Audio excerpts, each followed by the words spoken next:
I'm Paul Higgins, an ex-corporate executive turned business owner who for 5 years struggled to grow a cloud consulting business whilst battling a chronic disease. With the help of mentors and experts, I got the business model right, built a sales and marketing engine, and developed a high-performing team that ended in a successful exit. I received a kidney transplant from a mate, and now on my second life, I dedicate my time to helping other cloud consultants scale quickly with less effort to enjoy life. Detecting an accent, I'm an Aussie working globally from Melbourne, Australia. I interview successful cloud consultants sharing their scaling stories to give you inspiration and practical tips. I have dedicated experts for cloud consultants on the show to save you time and money by working with the right people. If you want to scale quickly with less effort to enjoy life, you're in the right place. Let's get started.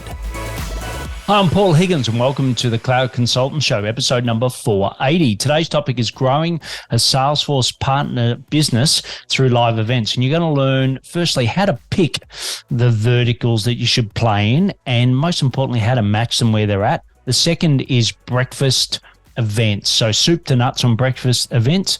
Vincent does a brilliant job on that. And the third one is why investing funds up front is the right decision to help you grow your partnership. If you're a first-time listener, welcome. If you love what you hear, please subscribe. It's for cloud consultants. So if you consult and deploy on a cloud or a SaaS platform, you're in the right space. If you're a regular, thanks for your support. I love receiving those emails at paul@paulhigginsmentoring.com saying that you are a listener and the topics that you'd love to hear. You can get a full summary of the episode in whatever you're listening or watching at the moment. And you can also get the full transcript at paulhigginsmentoring.com/podcast. And before we go in our interview with Vincent, I'd like to thank two sponsors. The first is the Cloud Consultants Collective. It's the world's only revenue-focused cloud collective, and it's effectively peers helping peers, right? So I'm guarantee that you're going to get an answer quicker than if you go to Google or YouTube. And why don't you try me out and test it? So go to the cloudconsultantscollective.com, and as Vincent's got a great plug is in the podcast as to why you should rely on peers. And then other one is a Workflow Academy. Are your top performers feeling overwhelmed by their workload? Do you worry about their performance? And if it suffers so much that they may actually leave you, we have an innovative solution that can help. We partner with Workflow Academy to provide you with high-trained junior talent to support your top-tier talent so that everything stays on track. To learn more about this game-changing solution, just visit paulhigginsmentoring.com/WFA. The links will be in the show notes. So our guest today is Vincent Motte.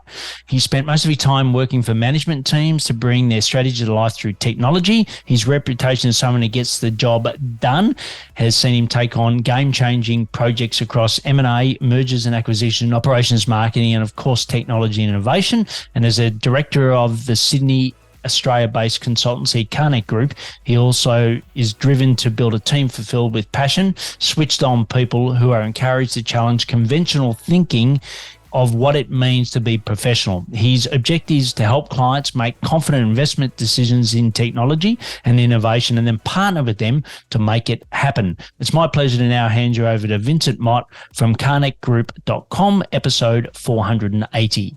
Great to have you here, Vincent. Hey, great to be here. It's always good to have a French-born and speaking Australian on the podcast. I don't think I've had many of those, so well done. You're probably the first.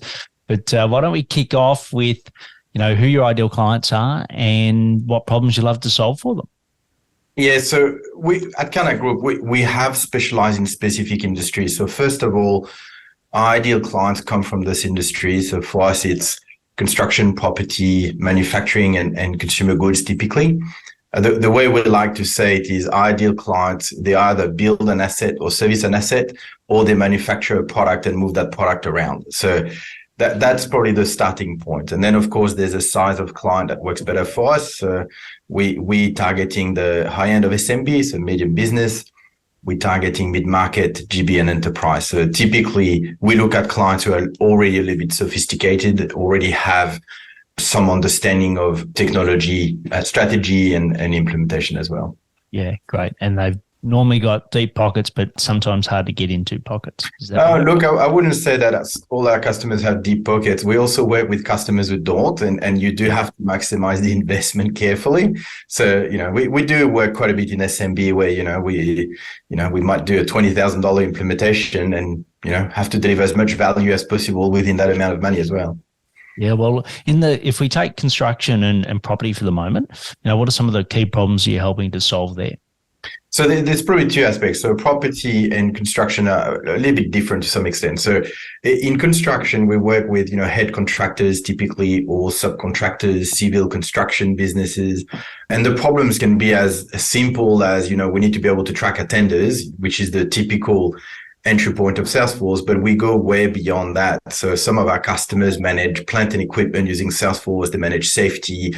They manage contract administration, timesheets. They subcontractor onboarding and all sorts of things that you wouldn't think Salesforce could do.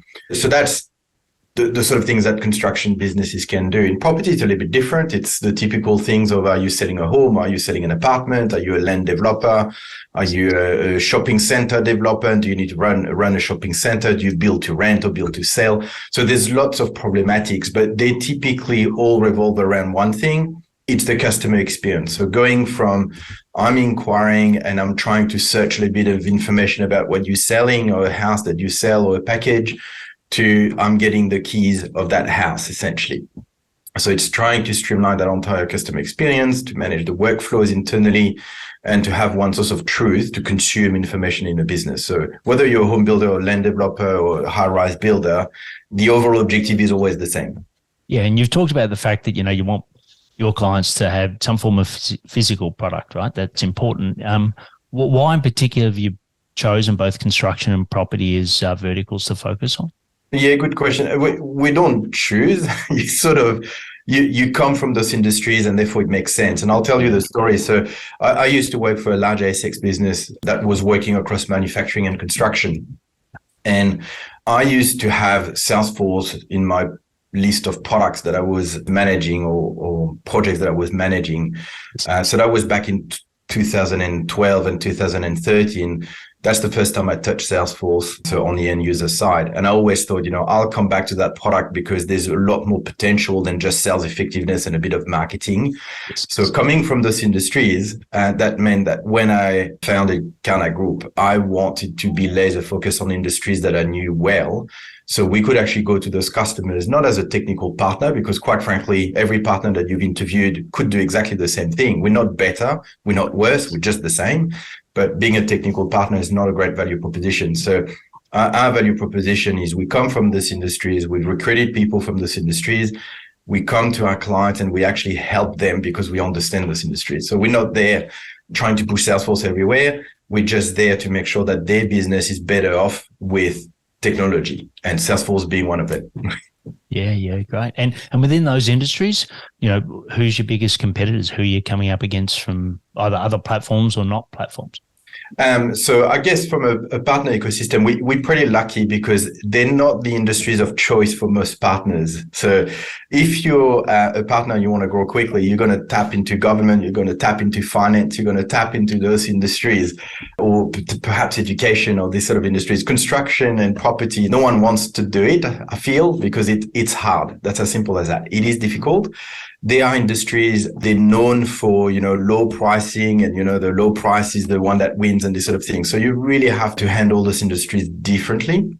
So from a partner perspective, that essentially means that, yes, we do compete sometimes, but we rarely lose in those sectors. It's really rare for us to lose, or if we lose, that would be just purely for pricing. And that's probably better if we don't do that project, essentially. And just for those who missed the intro, you might be coming in a little later, that, Vincent is working under the Salesforce ecosystem, right? So when you're talking about partners, you're talking about other partners within the Salesforce ecosystem. Yeah. And as far as, any other, do you come up against, like, other platforms like Zoho or HubSpot or anyone else in this place? Maybe, NetSuite could be another one. Yeah, look, no different to any other industries, quite frankly. So for us, we compete against Microsoft Dynamics very often. Yeah. That's a pretty logical compete essentially because they're a platform player as well. In the marketing space, yes, we are competing against Adobe or we are competing against HubSpot, and that's fine. Probably in the ERP space, not so much. So, like if you think about a NetSuite, they don't really play that strongly in that CRM space anymore. So they're very strong in the ERP backend and this sort of thing. So we have a lot of customers who do have NetSuite and Salesforce, and that usually is actually a good combo, right? Yeah. I agree. I still haven't met too many people that say I love NetSuite sales or marketing tools. If you're out there, let us know. Your ERP.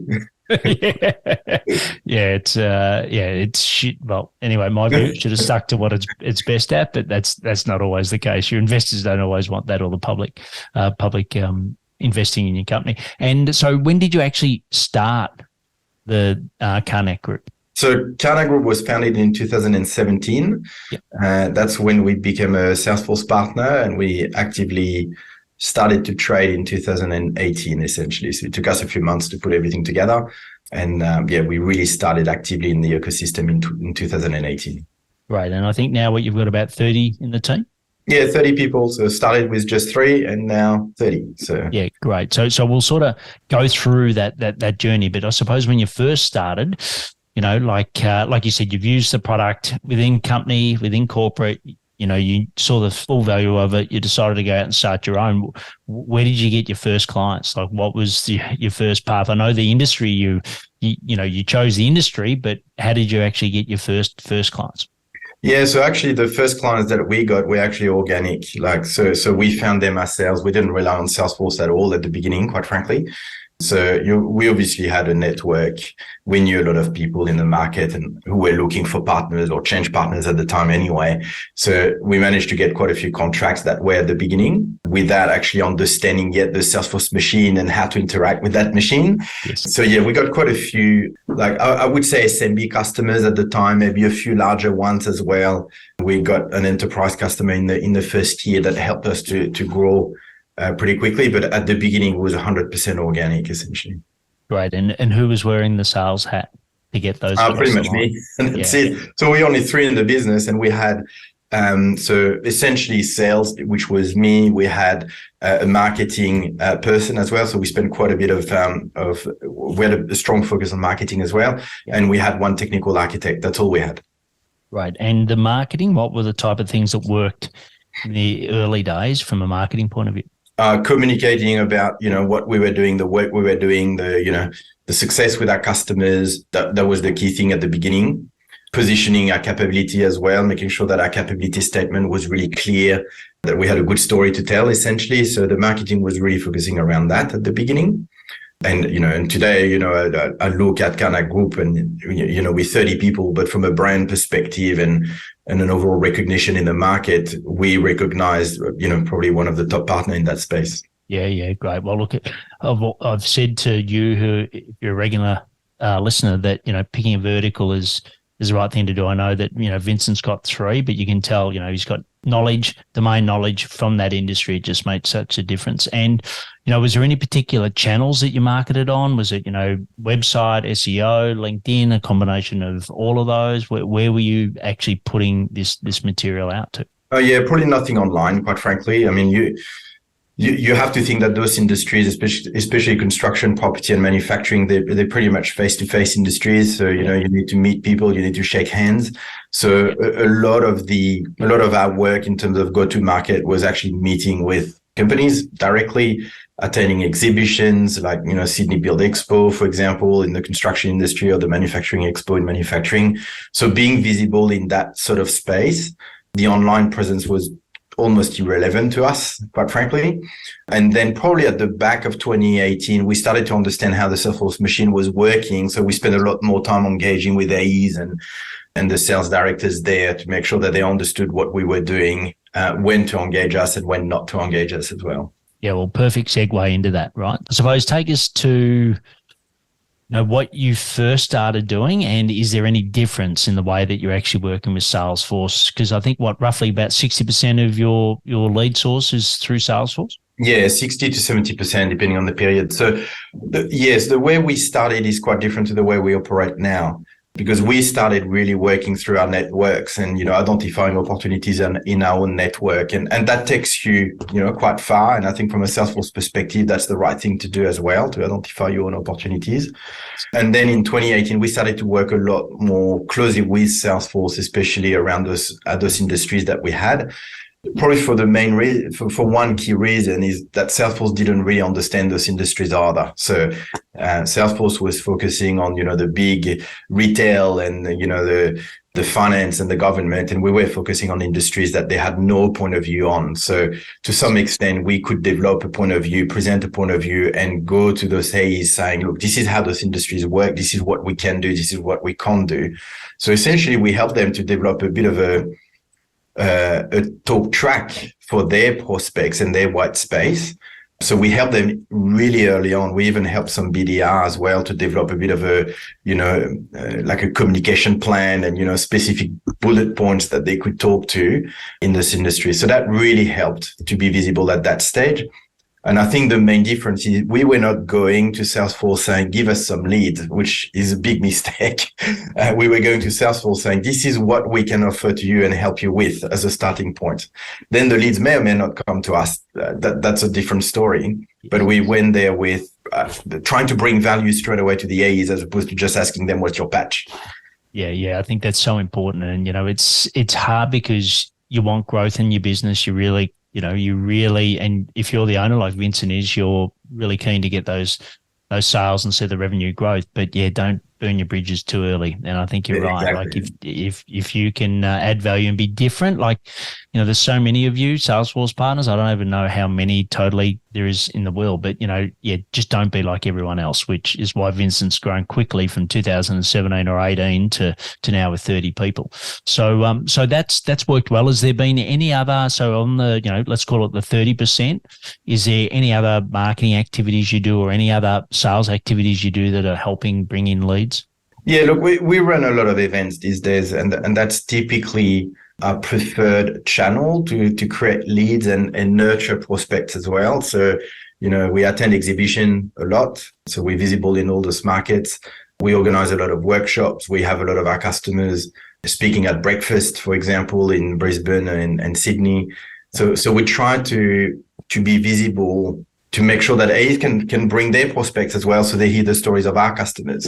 So that's probably our major focus in terms of marketing these days. We spend a lot of time publishing case studies, doing videos as well for showing the success of some of our customers as well. So we probably marketing is a lot broader these days because we do internal marketing at Salesforce. We do external marketing, which is case studies, videos, and all these sort of things. We do marketing with our existing customers, with our existing prospects. We do events as well. So it's pretty broad.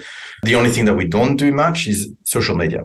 Yeah, great. And just touching on the events and especially the breakfast, right? Just take us through. I'm sure you've tested different formats of what works well and what doesn't. What's your format that let us in on a bit of a secret as to how you've got them working now and what works well from a breakfast point of view? We've tried quite a lot of things, quite frankly. But the format that's probably the stickiest and the most valuable for prospect and people attending in general is when you've got one key customer who can actually talk through their journey. Yeah. And not in a polished way or a marketing way or, the beautiful story where everything's beautiful. It's actually being really truthful and transparent about the journey. So typically, starting with that, a customer telling their story is actually really good. And what worked, what didn't work, how did they approach something, how much money did they spend, all these sort of things are really important. And then typically what we do when we organize those breakfasts is we might do a presentation around how can you be successful rolling out Salesforce? Or how should you support Salesforce? Or what are the traps of projects? How do you conduct change management? So we pick specific topics that Salesforce typically will not talk about too much. Salesforce will talk a lot about the product and the amazing things you can do. That's great. We talk about how to actually do it, how to implement it. Yeah, and how many people would attend a breakfast? Like what's a good turnout for you? Yeah, look, we try to keep them small. So typically 25 is what we want. We want a small audience. We want people to network and to talk to each other. That's really the overall idea. So yeah, small audience for us is always preferred. Yeah, and I know you're in one of the best cities in the world, Sydney. Australia, and but it doesn't matter. Everyone's clock's the same at some point. So, what times work best for you? Is it 7 in the morning? Is it 9? Like what sort of times? Yeah, so again, it depends on cities. So Brisbane is typically a bit earlier. Sydney is an 8:30 is fine. Works well. Melbourne is probably the same, an 8:30 as well. So it depends on cities. Time of the year, it's always hard to tell, but not November, December, that's usually too late. So anywhere between March and October seems to work reasonably well. Right. And how long do they typically go for? Oh, an hour and a half max, yeah. Yeah. Right. And what's sort of the follow-up sequence post the meeting? What do you do from a sales point of view once someone's gone there? It's a good question, and it really depends on who's attending. So often we're going to have a crowd that's made of existing customers, and if it's an existing customer, we're probably not going to follow up because they're not there to, because there's a new opportunity or anything like this. They're actually just interested to understand what other people are doing, and it's good networking. They meet with other customers and other prospects. So no follow-up for those ones typically. Maybe just a survey to ask them, how it went and did they like it? And then there's a list of typically prospects. Some of them are in our pipeline already. So we leave, the salesperson to continue the journey with the opportunity.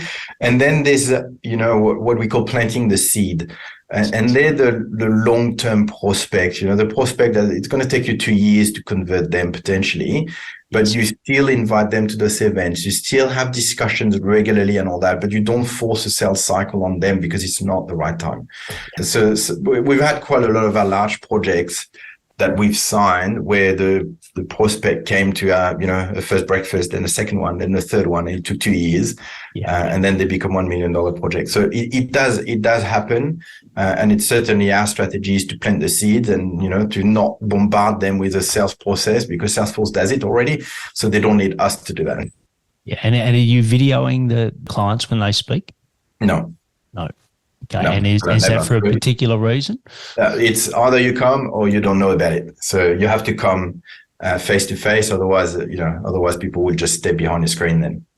So, and the frequency, like how often a year are you running these breakfasts?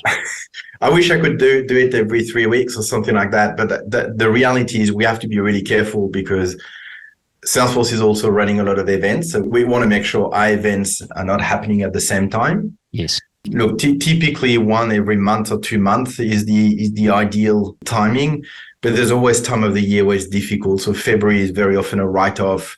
April is a write-off because of Easter. So there's a lot of reason why it's difficult to maintain that cadence. Yes. But yeah, once every 2 months is probably about right.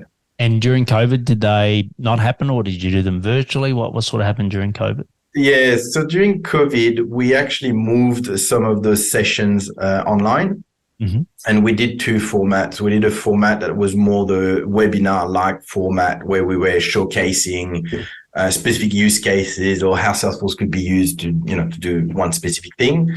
And that worked okay at the beginning of COVID. I think there were the novelty of, logging into a webinar and learning something and that was all fine. And we found that after 6 months, it sort of died down and the webinar attendance was pretty low overall. So we sort of stopped it and said, look, there's no point putting all that effort for 15 people to turn up on the webinar. Didn't make sense.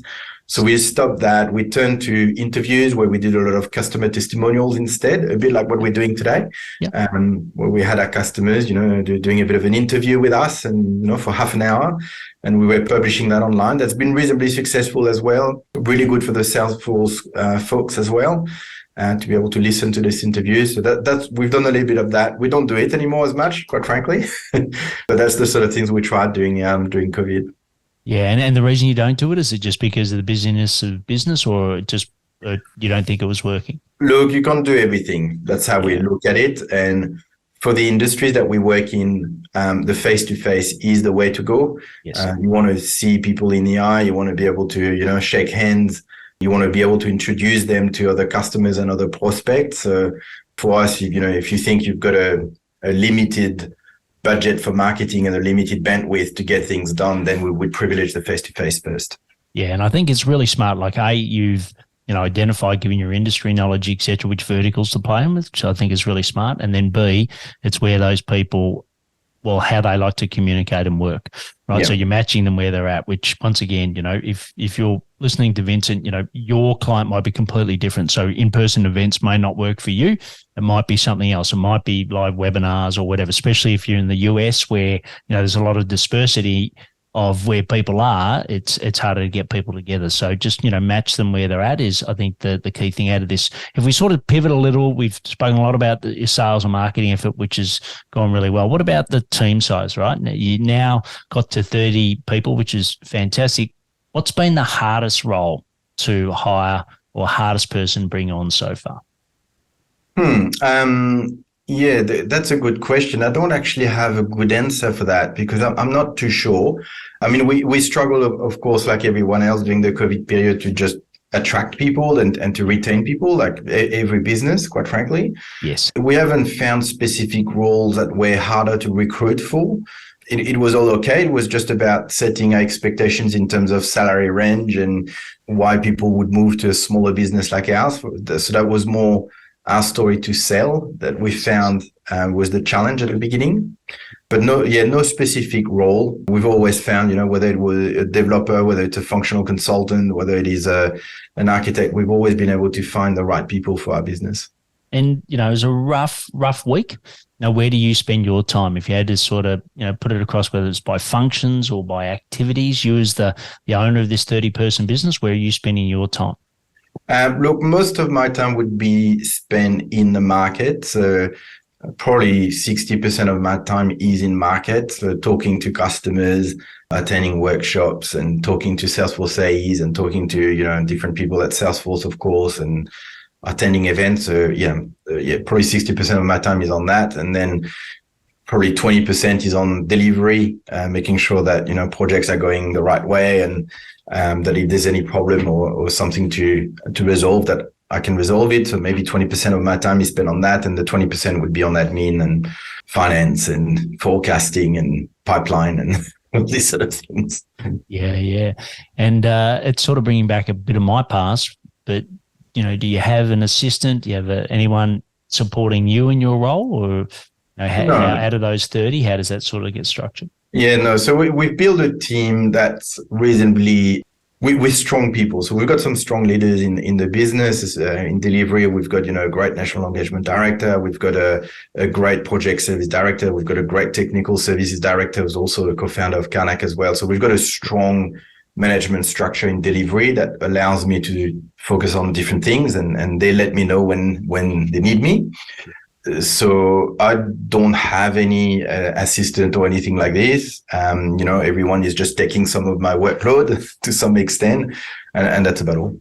Yeah, great. All right. Well, what we're going to do now is go into the rapid fire, where we'll finish off with 4 key questions. You're going to give me rapid fire answers. You ready for that? Yep. Let's do it. So the first one is for you. You've sort of talked a bit about where you spend your time, but what are some of the daily habits that you do to help you scale Karnak Group? The first thing is the 2 minutes rule that I use all the time. And that's if something takes less than 2 minutes, do it now. That's what I do every day, or try to do every day. That avoid procrastination quite a bit, in fact. So that's probably my main rule. And the second thing is always challenge what you're doing now. Yep, brilliant. And the next is, where do you find out more information around how you grow your Salesforce business? Talking to other partners, quite frankly, that's the best source of information. Is you talk to other partners who went through that cycle before you, and sometimes they're competitors, sometimes they're not, but doesn't really matter. I found that's the best source of information, quite frankly. Yeah, and how do you reach out to them? Like, or where are you finding these other partners? Oh, look, Salesforce is very good at organizing a lot of partner forums and partner events and all these sort of things. So, we probably see each other every quarter, all the different partners every quarter. So it's actually quite easy. Yeah, great. And a shameless plug, if you want to see or meet partners more regularly than that, just go to cloudconsultantscollective.com, because we've got lots of Salesforce partners in there that can work with and help you at any point, peers helping peers. So the next one is, if I could grant you one wish for the Karnak Group, what would that be?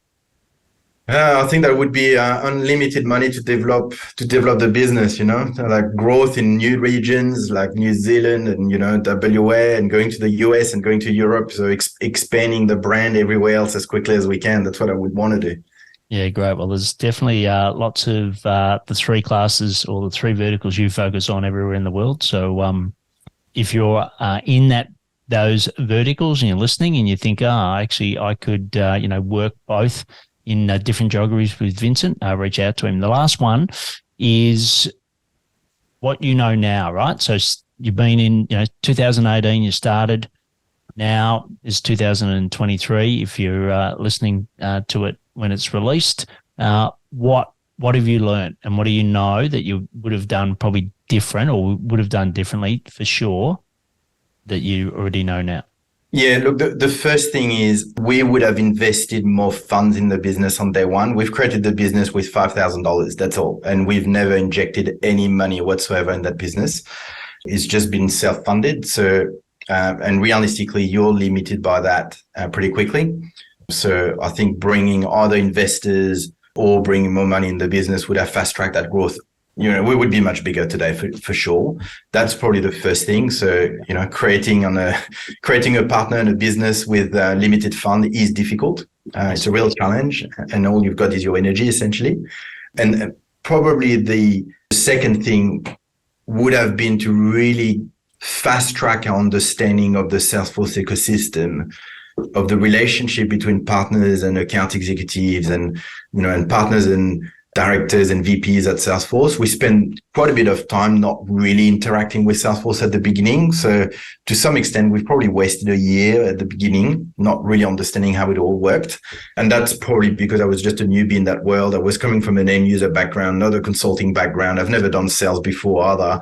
So I think I would have done, a better job at interacting with Salesforce, probably recruited strong salespeople on day one, faster as well, like this type of things. Yeah, great. Well, look, you've still done a brilliant job in the time period that you've had, the sort of circa 5 years. It's you've done a great effort, and we're listening to Vincent Motte. Brilliant having you on, Vincent. Well done for what you've created. And as I said, you're my first French-born, French-speaking Sydney Salesforce partner on the show. So congratulations for that. Thanks for having me, Paul. All right, brilliant. Thanks.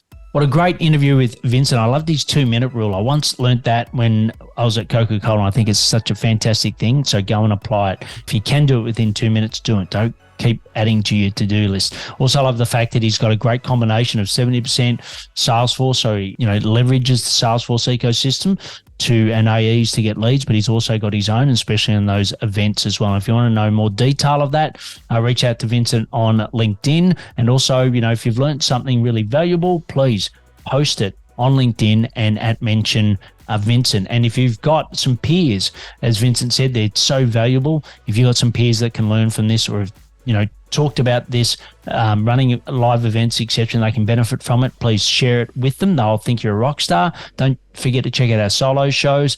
Also, if you're scaling your cloud consulting business and want a great book on the things that you should be doing, right? You may be doing all of them, but who knows? Why not go check it out at paulhigginsmentoring.com/blueprint and get your free copy today.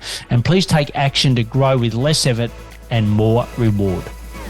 Learning is just one piece of the puzzle. It is now time for action. Head to today's show page at paulhigginsmentoring.com/podcast. Get the links and put it into action. Head to your favorite podcast platform, subscribe, rate, and review the show. Suggest topics for me to cover at paul@paulhigginsmentoring.com.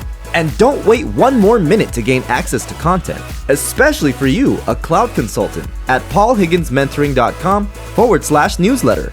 This could be the difference between wasting time figuring it out yourself or scaling quickly with less effort to enjoy life.